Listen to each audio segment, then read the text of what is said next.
Fronteras de la ciencia, el conocimiento que llegó para quedarse. Conduce Fernando Fuentes. Una nueva manera de acercarse a los descubrimientos científicos que buscan una mejor vida para todos.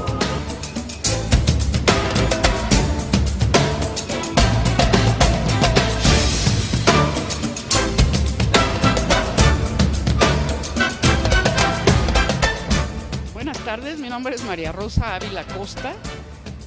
Yo trabajo en la Universidad Nacional Autónoma de México, soy investigadora, profesor titular de tiempo completo en la Facultad de Estudios Superiores Iztacala, en el laboratorio de neuromorfología del cual soy responsable. Estudié la licenciatura en psicología y la maestría en neurociencias en la Facultad de Estudios Superiores Iztacala y el doctorado en ciencias en la Facultad de Ciencias también de la UNAM. Lo que actualmente estamos trabajando nosotros es la enfermedad de Parkinson. Desde mi inicio de mi carrera me ha interesado mucho el sistema nervioso, básicamente las enfermedades neurodegenerativas. Por eso me dedico al estudio de la enfermedad de Parkinson, ya que es una enfermedad que ha subido su incidencia de forma importante en las ciudades industrializadas.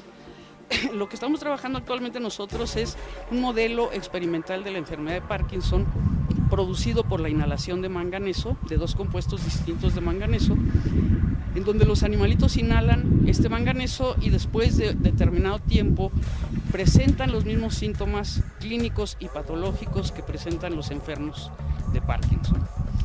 La ventaja de nuestro modelo es que al presentar los animales las mismas características, se puede trabajar de forma adecuada y muy puntual sobre los tratamientos que en su momento se podrían extrapolar a humano y permitirles una mayor calidad de vida. También trabajamos con otros modelos de Parkinson, dándoles tratamientos antioxidantes, comparando entre sexos, y también estamos colaborando con la Universidad de California, Los Ángeles, con modelos transgénicos de epilepsia. Hola, mi nombre es Antonio Turrent Fernández. Soy investigador nacional emérito del Sistema Nacional de Investigadores. Trabajo en el Instituto Nacional de Investigaciones Forestales, Agrícolas y Pecuarias y también en el Colegio de Posgraduados. En el instituto soy parte del grupo de maíz, de investigación en maíz. Yo hice mis estudios como ingeniero agrónomo de la especialidad de fitotecnia en la Universidad Autónoma de Chapingo. Mis estudios de maestría los hice en el Colegio de Posgraduados, que es una institución que está muy cercana a la Universidad Autónoma de Chapingo, y mi doctorado en la Universidad Estatal de Iowa. Mi interés de que yo quiero platicar un poquito hoy es sobre la seguridad alimentaria de México. Es el tema al que yo me he dedicado en los últimos 40 años. Y me preocupa mucho que en México está ocurriendo una tendencia que el déficit en la producción de alimentos es cada vez más grande. En la actualidad, en el caso del maíz, 1 de cada 3 kilos consumidos en México son importados porque la producción de maíz de México no es suficiente.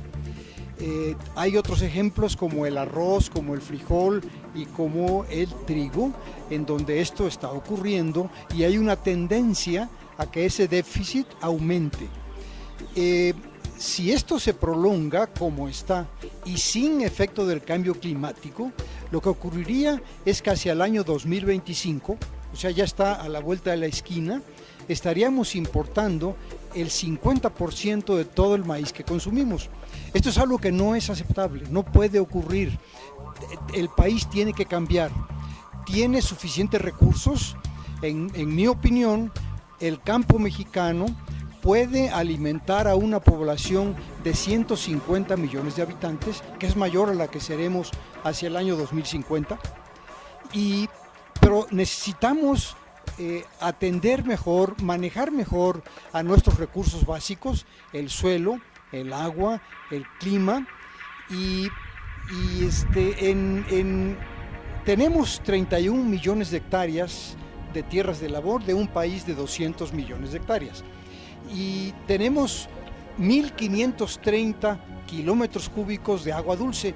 Este es el recurso con que tenemos, pero también somos otra reserva muy grande, que es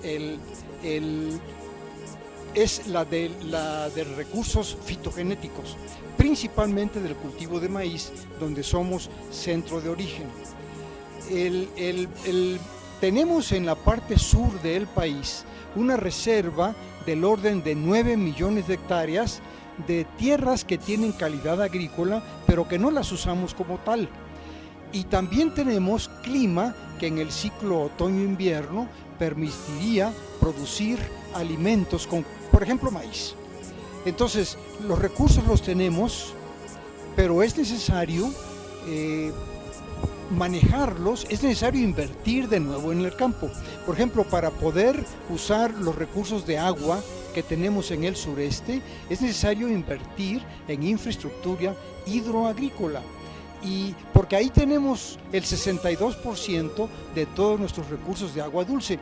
Y este recurso de agua dulce que hay en la parte tropical del país equivale a 2 veces la capacidad total combinada que tenemos en todos nuestros distritos de riego en el país. De tal manera que el país tiene recursos, el campo mexicano tiene recursos para llegar a acercarse a la seguridad. Soy el doctor Javier Alcocer Durán y trabajo en la Facultad de Estudios Superiores Iztacala. Yo hice mi licenciatura en Biología en la Universidad Autónoma Metropolitana Iztapalapa y mi investigación fue sobre los lagos que se encuentran en el cráter del volcán Nevado de Toluca. Me gustaban este tipo de lagos que están sujetos a condiciones de elevada altitud y alta incidencia de radiación ultravioleta como sistemas extremos. Posteriormente hice mi maestría en la UNAM en Oceanografía Biológica y Pesquera. A pesar de ello, yo me dediqué a estudiar lagos urbanos. En este caso me enfoqué a estudiar los procesos que se llevan a cabo en la contaminación en lagos como por ejemplo Chapultepec. Finalmente mi doctorado también lo hice en la UNAM y en este caso fue en Ciencias Biológicas y estudié en lagos profundos. En este caso me dediqué a estudiar el lago Achica, que está en Puebla, y sus habitantes. De ahí me surgió el interés de poder reconocer aquellos procesos que se suceden a lo largo del tiempo en los lagos.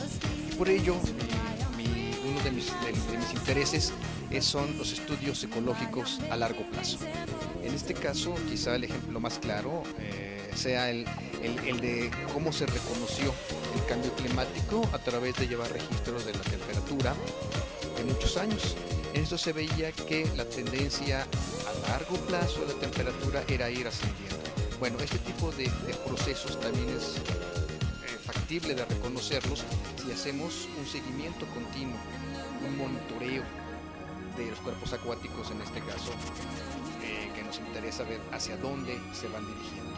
Por ello uno tiene la oportunidad de ir describiendo aquellos ciclos que no se dan a lo largo de un año, asociados al cambio de las estaciones, a la necesidad anual, sino que se pueden dar en 5, 10, 15 o más años. Y la relevancia de estos procesos es que nos permite ver hacia dónde están evolucionando estos ecosistemas y tomar justamente la providencia para poder evitar que estos vayan al deterioro o bien aprovechar las características de bienes y servicios que de estos podemos obtener. El monitoreo entonces es un elemento básico para poder dar seguimiento y entender cómo varían estos cuerpos acuáticos y con ello la disponibilidad de agua dulce y tomar políticas de uso racional al respecto.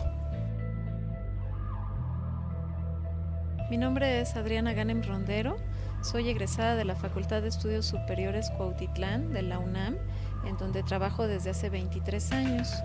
Hice una licenciatura entonces en esa facultad en la carrera de Químico Farmacéutico Biólogo y posteriormente realicé estudios de posgrado en la Universidad Claude Bernard, Francia, y la Universidad de Ginebra en Suiza, en donde empecé a trabajar con todo lo que son sistemas de liberación controlada, que es la línea de investigación en la que me he venido desarrollando, y pues en los últimos años nos hemos constituido como uno de los grupos más importantes, yo creo que no nada más a nivel nacional, sino también internacional, precisamente en esta rama de las ciencias farmacéuticas.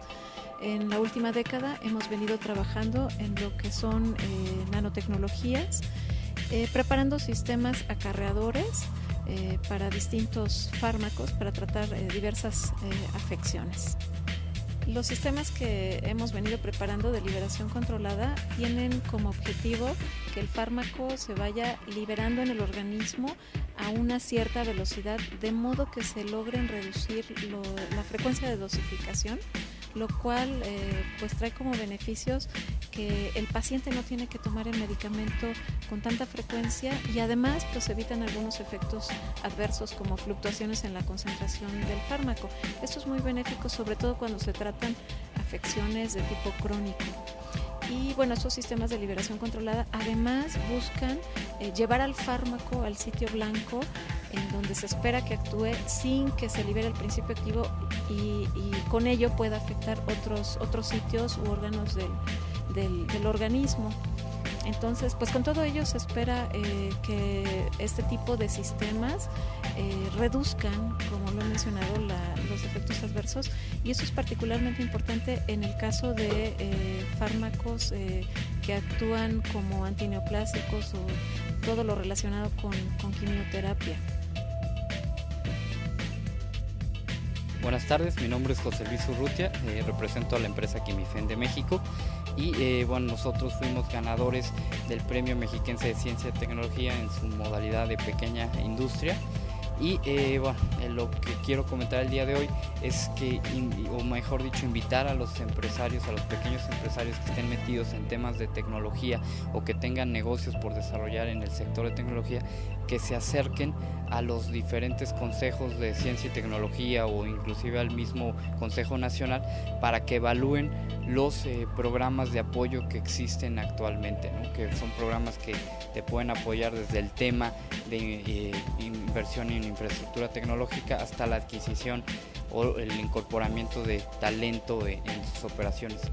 Nosotros, gracias a estos programas, hemos podido fortalecernos como industria, hemos podido generar proyectos que se han transformado en negocios tangibles y considero que muchas veces hay empresas que desconocen estos programas y por ende no se acercan y no se ven beneficiadas. Entonces, sí quisiera ser muy enfático en que las empresas se acerquen y vean de qué manera pueden conseguir o pueden fondear esos proyectos tecnológicos que tienen en mente. El proyecto por el cual ganamos el Premio Mexiquense de Ciencia y Tecnología tiene que ver con un enfoque que tiene la industria de poder reincorporar materiales peligrosos o poder darle tratamiento a materiales peligrosos a través de tecnología generada dentro de nuestra compañía y por ese medio poder reincorporar como resultado de ello todos esos materiales en otras cadenas de suministro. En otras palabras, estamos enfocados en hacer sustentable un residuo peligroso que generan otras industrias.